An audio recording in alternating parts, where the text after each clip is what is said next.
El Departamento de Estado informó hoy al gobierno de Cuba que ordenó la salida de 15 de sus funcionarios de su embajada en Washington, D.C. Esta decisión se tomó debido a la incapacidad de Cuba para proteger a nuestros diplomáticos en La Habana. La decisión no indica un cambio de política y no determina responsabilidad por los ataques contra el personal del gobierno de Estados Unidos en Cuba. En lo que respecta a los ataques, ahora hay 22 personas confirmadas que experimentan efectos a la salud debido a los ataques dirigidos a nuestro personal diplomático en La Habana. Bueno, y este giro es lo que se llama en política los famosos imponderables. Nadie pensó hace una semana que este giro lo íbamos a estar experimentando en la noche de hoy. Tenemos un panel estelar con Juan Antonio Blanco, historiador y analista político, quien regresa al programa. Gracias, Juan Antonio, experto sin lugar a duda en el tema cubano. Rolando Cartaya, brillante periodista de radio y televisión, Martí Expreso político, también otro profundo conocedor de la realidad cubana de su país. La doctora María Teresa Romero, profesora de la Universidad Central de Venezuela, quien viene a conversar de las implicaciones y las ramificaciones que tiene esta nueva crisis entre Cuba y Estados Unidos, y presidenta de la Fundación Francisco Herrera Luque. Qué gran y agradable sorpresa esta noche. Gracias por venir. Y Alejandro Vázquez Sánchez, abogado de inmigración, porque las implicaciones son como el ajedrez, interminables, infinitas. Gracias, doctor Vázquez Sánchez, por regresar al programa. Bueno, decíamos que estos imponderables no se habían estudiado, no se habían vislumbrado desde hace 1 o 2 semanas. Y miren el giro que esto ha tomado. Juan Antonio Blanco, anoche tuvimos a Jim Cason acá y al profesor Shuslicki, que usted lo conoce muy bien a los dos, hablando de todo esto y de cómo el gobierno cubano históricamente ha sido agresivo, si no con el jefe de la sección de intereses, porque está resguardado por Marines, sí los demás empleados, lo que ustedes conocen que les han hecho. Se les fue la mano en este caso con estos sonares y nos explicaban que esto se utilizó en la Guerra Fría entre Estados Unidos y la ex Unión Soviética para escuchar con esas ondas de alta frecuencia o baja frecuencia, no lo sé, para escuchar lo que se hablaba a través del cristal, más allá del cristal, no se oía y ahí lo detectaban, y que es la primera vez que lo utilizaban ahora contra personas físicas directamente. Fue un error, fue un disparate, fue un error de incalculables consecuencias. ¿A dónde vamos ahora?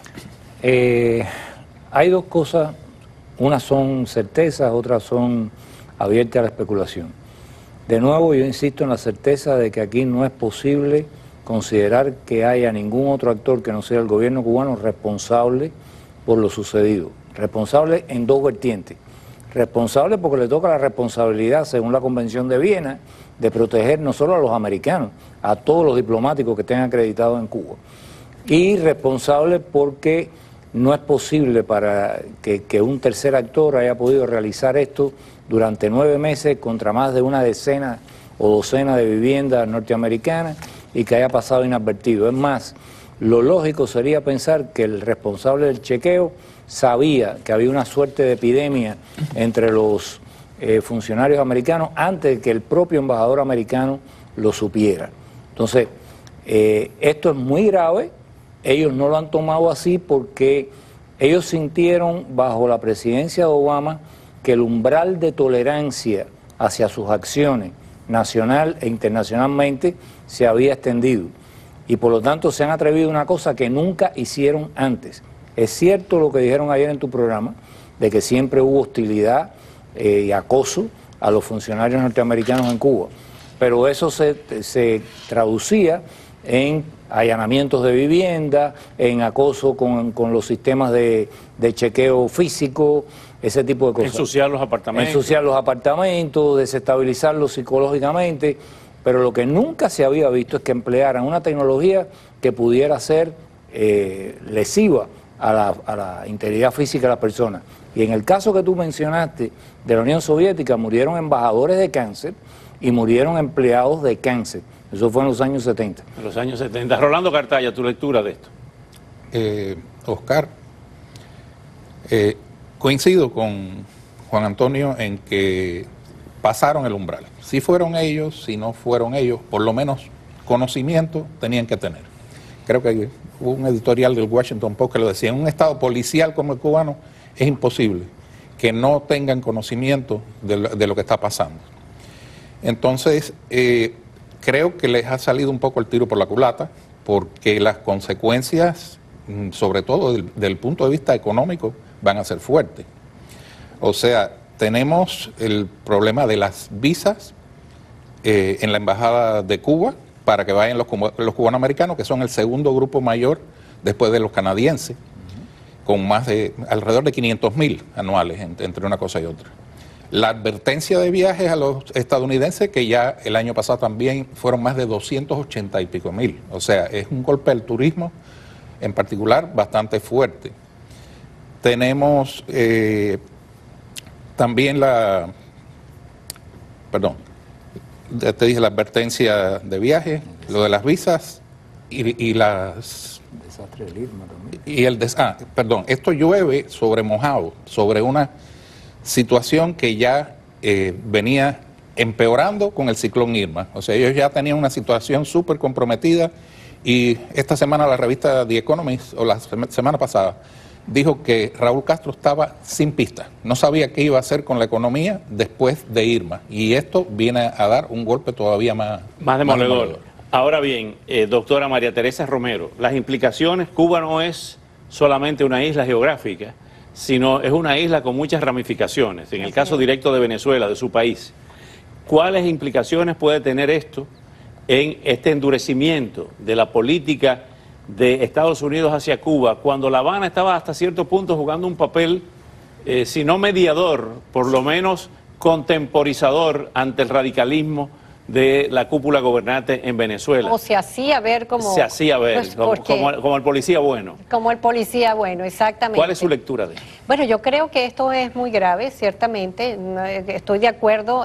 No hay forma, como yo vea, como el gobierno no estaba enterado. Y si fue una falla o se pasó o fue un abuso y no se dieron cuenta, en todo caso, ellos han debido cuidar por la Convención de Viena y ahora ya es tarde. Ahora ya es tarde porque no solamente porque el gobierno de Donald Trump hizo más bien dijo diplomáticamente, el Departamento de Estado, mejor dicho, fue tratando de ser lo más diplomáticamente posible, pero tenía que dar ese paso, no podía hacer otra cosa. Pero el gobierno de Cuba, que al principio estaba un poco contemporizador, ya no. Entonces esto se ve como una escalada que va más allá.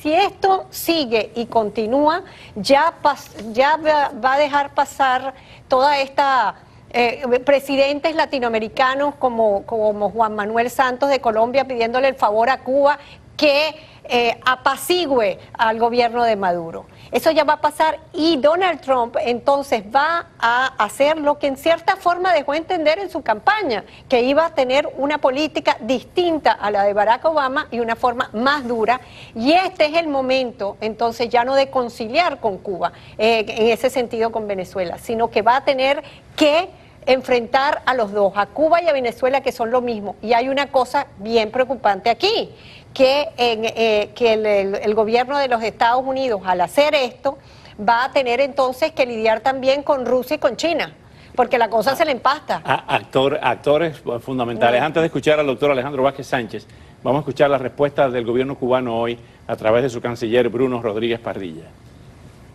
El Ministerio de Relaciones Exteriores protesta enérgicamente y denuncia esta decisión infundada e inaceptable, así como el pretexto utilizado para justificarla al afirmarse que el gobierno de Cuba no adoptó todas las medidas adecuadas para prevenir los alegados incidentes.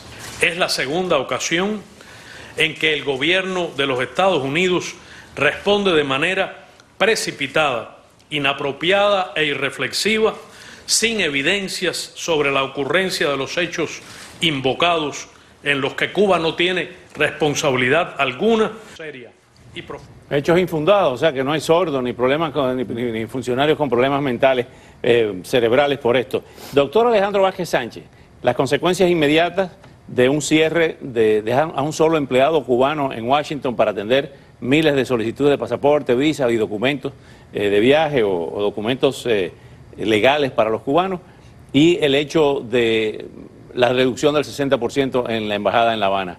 ¿Qué va a pasar? Bueno, desde el punto de vista de la embajada de Cuba en Washington, es cierto que esa embajada procesa todo el nivel, el consulado procesa todo el nivel de pasaportes y permisos.